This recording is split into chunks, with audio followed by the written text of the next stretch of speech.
Bismillahirrahmanirrahim. Assalamu alaikum students. I am Zainab Fatma and I'll be teaching you science. हम कर रहे थे chapter number 9 that was about elements, compounds and mixtures की text book exercise को solve. हम question number 1 solve कर चुके हैं. आज हम करने जा रहे हैं question number 2 and question number 3 को सॉल्व. तो आइए शुरू करते हैं. So question number 2 is true और फॉल्स. मैं स्टेटमेंट रीड करूंगी और आपने बताना है कि ये स्टेटमेंट सही है या गलत. So let's start with statement number 1. Elements contain only one type of atom. जो एलिमेंट होता है उसमें सिर्फ एक ही तरह के एटम्स पाए जाते हैं.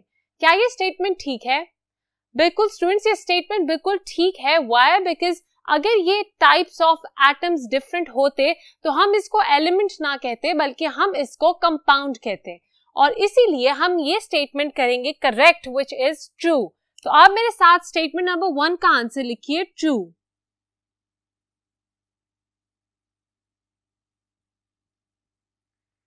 हमने फर्स्ट स्टेटमेंट सॉल्व कर ली. हम जा रहे हैं सेकंड स्टेटमेंट की तरफ which says that there are thousands of elements all over the world. पूरे वर्ल्ड में there are thousands of elements. अभी हमने एलिमेंट की डेफिनेशन पढ़ी कि एलिमेंट एक ऐसा सब्सटेंस है जिसमें एटम्स कंबाइन करते हैं, और ये जो एटम्स हैं ये सब एक ही तरह के होते हैं. अगर मैं आपको इसकी एग्जांपल दूं, I can say iron. Iron is represented by Fe. ये इसका सिंबल है और इसको आयरन इसीलिए कहा जाता है क्योंकि इसमें सिर्फ आयरन के एटम्स मौजूद हैं. Fe के एटम्स मौजूद हैं. अगर हम कॉपर की बात करें तो कॉपर में भी सिर्फ कॉपर के एटम्स हैं. इसी तरह गोल्ड, सिल्वर, लेड और बहुत ऐसी एग्जांपल्स हैं एलिमेंट्स की. मगर आपके चैप्टर में एक नंबर दिया गया है व्हिच इज 90 and 90, मतलब देयर आर ओनली 90 एलिमेंट्स जो कि अब तक साइंटिस्ट ने अक्रॉस द वर्ल्ड डिस्कवर किए हैं नेचुरली प्रेजेंट. उसके अलावा जो एलिमेंट्स हैं वो उन्होंने खुद बनाए हैं, मगर there are not thousands of elements that exist around the world. तो हमारी स्टेटमेंट नंबर 2 जो है वो गलत होगी. आप मेरे साथ इसका आंसर लिखेंगे false.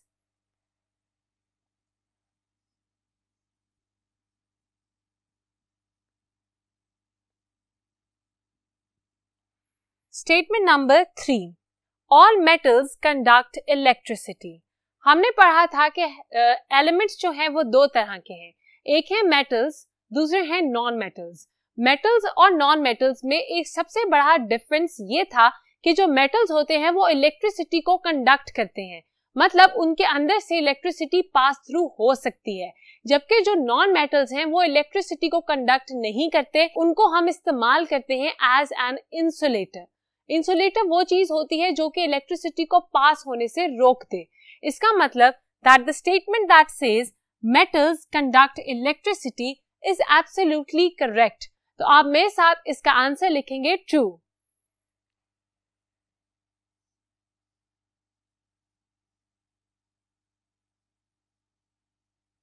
Statement number 4. Carbon is the only metal that does not conduct electricity. Carbon एक वाहिद ऐसा मेटल है जो कि कंडक्ट नहीं करता इलेक्ट्रिसिटी को.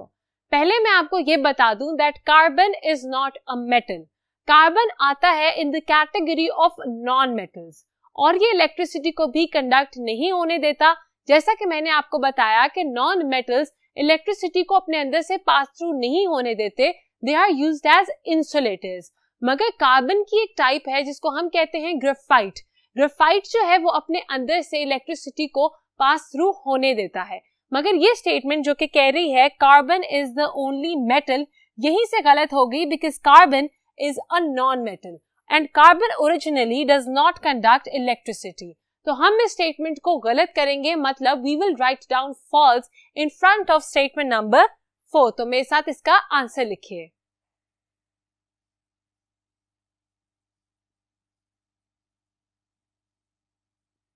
Moving towards the last statement of question number 2, which is atoms contain the same number of protons and electrons. Atoms के अंदर प्रोटॉन का और इलेक्ट्रॉन्स का जो नंबर है वो सेम होता है. मैं आपका कॉन्सेप्ट एक दफा रिवाइज करवा दूं कि एटम का स्ट्रक्चर क्या होता है. एटम के इर्द गिर्द ऑर्बिट्स होती हैं और बीच में होता है न्यूक्लियस। न्यूक्लियस के अंदर होते हैं protons and neutrons. Positive charge होगा प्रोटॉन्स के ऊपर, जबकि जो न्यूट्रॉन्स हैं उनके ऊपर कोई चार्ज नहीं होता, दे आर न्यूट्रल। उसके अलावा जो उसके इर्द गिर्द के ऑर्बिट्स हैं उसके अंदर घूम रहे होते हैं, रोटेट कर रहे होते हैं electrons that are negatively charged. मतलब इलेक्ट्रॉन्स होते हैं नेगेटिवली चार्ज और प्रोटॉन्स होते हैं पॉजिटिवली चार्ज। तो जो हमारा ओवरऑल एटम का चार्ज है दैट इज न्यूट्रल। उसके न्यूट्रल होने की वजह यही है कि number of protons are equal to the number of electrons. Negatively charged particles का जब नंबर इक्वल होगा to the positively charged particles, overall जो हमारी चीज है उसका जो चार्ज है वो न्यूट्रल हो जाएगा। इसीलिए एटम होता है neutral because atoms contain the same number of protons and electrons. इसका मतलब ये स्टेटमेंट है बिल्कुल करेक्ट। आप मेरे साथ इसका आंसर लिखेंगे ट्रू।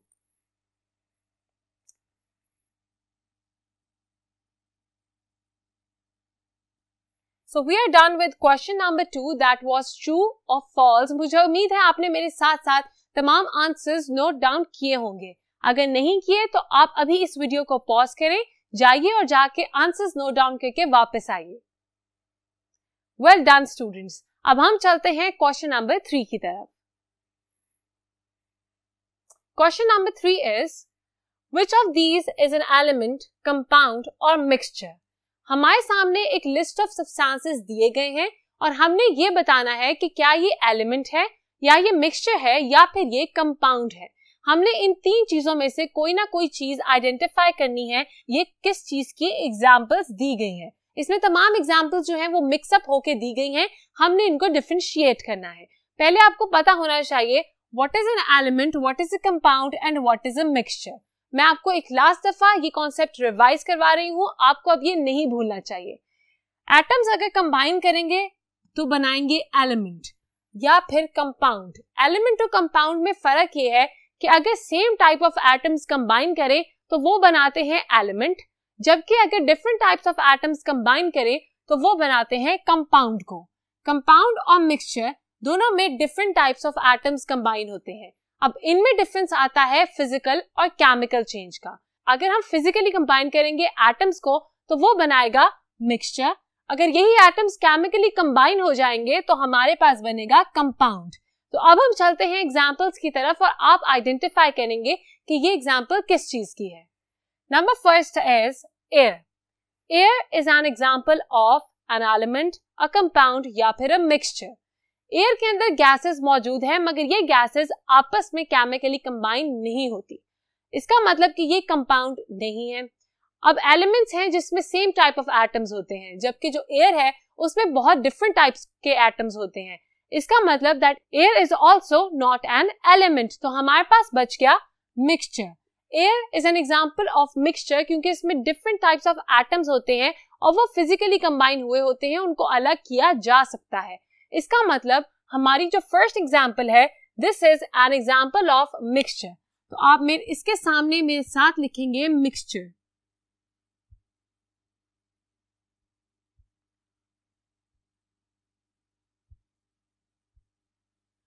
सेकेंड हमारे पास एग्जांपल दी गई है कार्बन डाइऑक्साइड की। कार्बन डाइऑक्साइड अब एलिमेंट है, कंपाउंड या मिक्सचर, हम डिसाइड करते हैं। कार्बन डाइऑक्साइड का सबसे पहले आपके लिए मैं फॉर्मूला लिखती हूं which is CO2। Carbon dioxide में एक कार्बन एटम और 2 ऑक्सीजन एटम कंबाइन कर रहे हैं। अब आपने देखा कि the type of atoms are different, ये सेम टाइप ऑफ एटम्स नहीं कंबाइन कर रहे। इसका मतलब it is not an element, जबकि आपने देखा कि ये आपस में केमिकली कंबाइन हो रहे हैं। हम CO2 को अलग अलग नहीं कर सकते, ये फिजिकल चेंज नहीं बल्कि केमिकल बॉन्डिंग है, इसीलिए this is N example of compound. तो इसके सामने आप लिखेंगे कंपाउंड।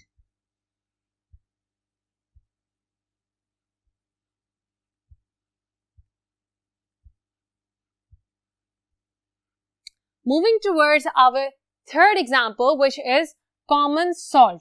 कॉमन सॉल्ट को हम कहते हैं सोडियम क्लोराइड, जो कि हमारे खानों में यूजुअली डलता है। इसका फॉर्मूला भी मैं आपके सामने लिख देती हूं which is NaCl। यहाँ पर सोडियम और क्लोराइड आपस में कंबाइन हो रहे हैं. The type of atoms are different और यहाँ पे जो कॉम्बिनेशन है it is a chemical combination. इसका मतलब कि ये भी एग्जाम्पल होगी हमारी कंपाउंड की. तो इसके सामने लिखिए कंपाउंड.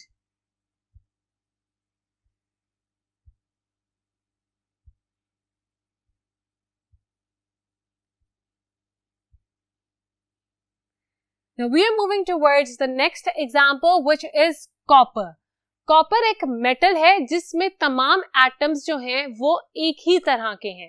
कॉपर एटम्स जो हैं वो कंबाइन होके एक ही एलिमेंट बना रहे हैं which is copper. इसका मतलब that copper is an example of element. यहाँ पे जो एटम्स हैं वो केमिकली कंबाइन हो रहे हैं और उनकी जो टाइप है वो एक ही है. They are not composed of different types of atoms. Since उनमें एक ही टाइप के एटम्स हैं इसका मतलब ना तो ये मिक्सचर हो सकता है ना ही ये कंपाउंड हो सकता है. This is an example of element. तो इसके सामने आप लिखेंगे एलिमेंट.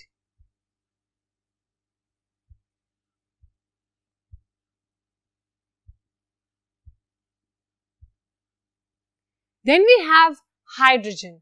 हाइड्रोजन जो है उसमें एक ही प्रोटॉन होता है. आपने देखा होगा hydrogen is the lightest gas. मगर हाइड्रोजन भी जब हम बात करते हैं तो उसमें एक ही तरह के एटम्स आते हैं which are हाइड्रोजन एटम्स. यहाँ पर भी केमिकली कंबाइन हो रहे हैं एटम्स आपस में मगर the type of atoms they remain the same. ऐसा नहीं होता कि इसमें ऑक्सीजन एटम जाके कंबाइन कर जाए and we still call it hydrogen gas. This is not the case. इसका मतलब कि यहाँ पर भी this is an example of element. तो आप हाइड्रोजन के सामने भी लिखेंगे element.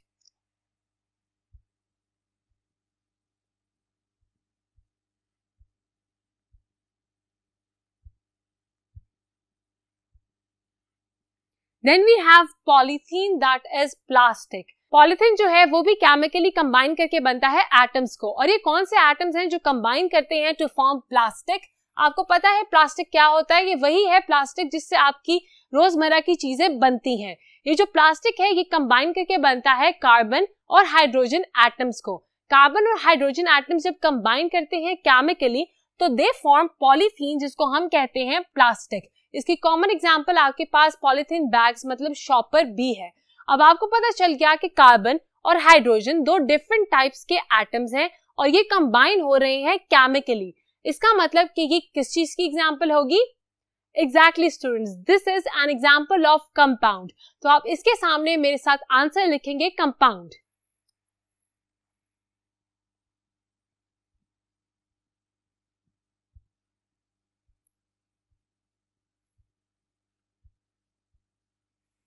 Then we have an example of sea water. Sea water जो है वो किस चीज की एग्जाम्पल है? अगर तो हम खाली वाटर की बात करते तो हम कह सकते थे that this is an example of compound क्योंकि इसमें हाइड्रोजन और ऑक्सीजन एटम्स कंबाइन होते हैं जिसका फॉर्मूला है H2O. दो हाइड्रोजन एटम्स और एक ऑक्सीजन एटम जब कंबाइन करता है तो हमारे पास बनता है वाटर मॉलिक्यूल. अब मैं आपको एक और बात भी यहाँ बता दूं, मॉलिक्यूल और कंपाउंड में डिफरेंस. आपको पता है कि हम स्टार्ट से molecule of water, a molecule of this, a molecule of that बोल रहे हैं और अब मैं आपको बता रही हूँ कि एटम्स जब डिफरेंट कंबाइन करते हैं तो वो कंपाउंड होता है और वाटर जो है वो एक कंपाउंड की एग्जांपल है. तो आपने कंफ्यूज नहीं होना क्योंकि जो कंपाउंड होता है it is a type of molecule. Molecule की जो टर्म है वो सिंपली डिफाइन करती है कि डिफरेंट एटम्स कंबाइन कर रहे हैं. अगर तो ये डिफरेंट एटम्स मतलब नंबर ऑफ एटम्स कंबाइन कर रहे हैं, इनकी टाइप अगर सेम है तो ये एलिमेंट हो जाएगा और अगर इनकी टाइप डिफरेंट है तो ये कंपाउंड हो जाएगा. रहेंगे ये मॉलिक्यूल ही. इसका मतलब कि यहाँ अगर बात होती सिंपल वाटर की तो it was an example of compound, मगर यहाँ बात हो रही है सी वाटर की. सी वाटर इसीलिए हमने यहाँ डिफाइन किया क्योंकि सी वाटर में बहुत ज्यादा सॉल्ट होता है. अब सॉल्ट और पानी आपस में मिले हुए हैं. अगर हम सी वाटर को अलग से निकाल लें और पानी को और सॉल्ट को अलग कर लें तो बहुत आसानी से ये काम हम कर सकते हैं. इसका मतलब कि ये एक फिजिकल चेंज है. सॉल्ट मिक्स हो रहा है पानी के अंदर, डिफरेंट न्यूट्रिएंट्स मिक्स हो रहे हैं जो कि एक रिवर्सिबल रिएक्शन है. इसीलिए हम इसको लेंगे as an example of mixture. Mixture इसीलिए क्योंकि यहाँ पर सॉल्ट और पानी जो है वो फिजिकली कंबाइन हो रहा है और आराम से वो सेपरेट भी किया जा सकता है. तो आप इसके सामने लिखेंगे mixture.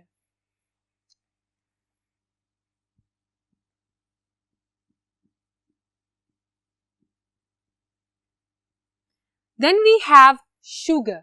Sugar is an example of what? उसके लिए जरूरी है कि हमें पता हो कि शुगर का फॉर्मूला क्या है. शुगर का एक बहुत लंबा फॉर्मूला है C6H12O6. इसका मतलब इसमें कार्बन, हाइड्रोजन और ऑक्सीजन के कई एटम्स मिलके एक कंपाउंड बना रहे हैं व्हिच इज शुगर. इसका मतलब कि शुगर के अंदर क्योंकि डिफरेंट टाइप्स ऑफ एटम्स हैं जो कि केमिकली कंबाइन करते हैं और इसका केमिकल फॉर्मूला भी मौजूद है हमारे पास, तो ये एग्जांपल होगी कंपाउंड की. जैसा आपने देखा कि सी वाटर या फिर एयर जो कि मिक्सचर की एग्जांपल्स थी, इनका कोई केमिकल फॉर्मूला नहीं था. इसका मतलब कि इसमें जो अंदर एटम्स हैं वो केमिकली कंबाइन हो ही नहीं रहे, ये फिजिकली कंबाइन हो रहे हैं. यहां से भी आपने याद रखना है ताकि आपको डिफरेंशिएट करते हुए आसानी रहे. तो आपने देखा शुगर का फॉर्मूला है C6H12O6, मतलब 3 तरह के एटम्स कंबाइन करके बनाते हैं शुगर मॉलिक्यूल और हम इसको कहेंगे एन एग्जांपल ऑफ कंपाउंड. तो इसके सामने लिखिए कंपाउंड.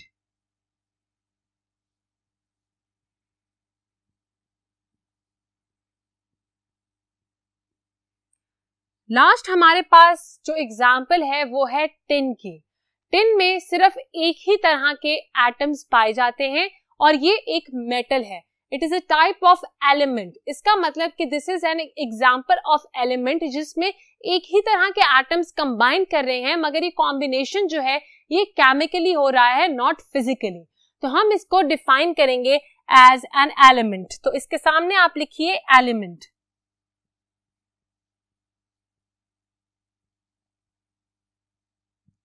इसके साथ ही हमने क्वेश्चन नंबर 3 को भी सॉल्व कर लिया. मुझे उम्मीद है कि आपको बहुत अच्छे तरीके से तमाम कॉन्सेप्ट समझ आ गए होंगे. मैं एक और दफा आपके सामने आपको बता दूं कि यहाँ पर हमें क्वेश्चन नंबर 3 में एक लिस्ट दी हुई थी सब्सटेंसेस की और हमने बताना था कि क्या ये मिक्सचर है या एलिमेंट है या कंपाउंड है. मैंने आपको बताया कि अगर same type of atoms combine कर रहे हो और उसका एक सिंबल हो तो उसको हम कहेंगे ये एलिमेंट है. अगर तो different types of atoms combine कर रहे हैं और हमारे पास एक केमिकल फॉर्मूला मौजूद है उस चीज का, तो उसको हम कहेंगे कंपाउंड. और अगर तो कोई ऐसी चीज है जिसका ना ही सिंबल है ना ही केमिकल फॉर्मूला, तो आप समझ जाएं कि यहाँ पर फिजिकल कॉम्बिनेशन ऑफ एटम्स है और इसको हम लेंगे as an example of mixture. तो मुझे उम्मीद है कि आपने ये दोनों क्वेश्चंस सॉल्व कर लिए हैं अपनी टेक्स्ट बुक एक्सरसाइज पे. आज के लिए इतना ही. मिलते हैं नेक्स्ट लेक्चर में. अपना बहुत ख्याल रखिएगा. खुदा हाफिज.